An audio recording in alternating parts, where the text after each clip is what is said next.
নমস্কার, কেমন আছেন সবাই? চলে এসেছি একটা নতুন রেসিপি নিয়ে। আজকে বানাবো বিমসের পোস্ত। প্রথমে কড়ার মধ্যে কিছুটা তেল, 5 ফোঁটান লঙ্কা ফোড়ন দিয়ে তাতে কেটে রাখা বিমস এবং আলুগুলোকে ভেজে নেব এবং কিছুটা নুন দিয়ে ভালো করে ভাজবো।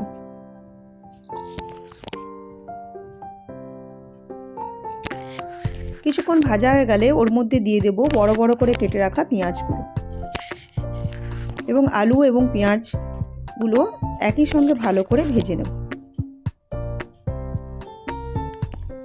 তারপর দিয়ে দেবো একটা টমেটোটা আমি গোটাই দিয়েছি, কেটে দিলাম না। কেটে দিলে আলুগুলো সিদ্ধ হতে একটু টাইম লাগবে, তাই গোটা দিয়ে দিলাম।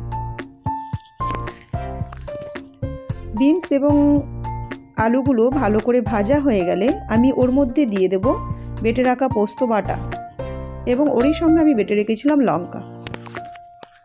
তারপর দিয়ে দেব জল, প্রয়োজন মতো হলুদ গুঁড়ো।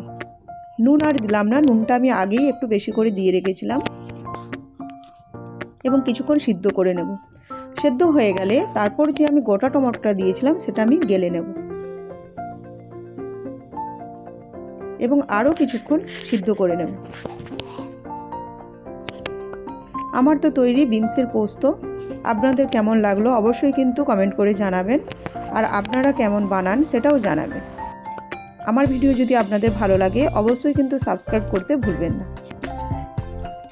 ভালো থাকবেন, সুস্থ থাকবেন। ধন্যবাদ।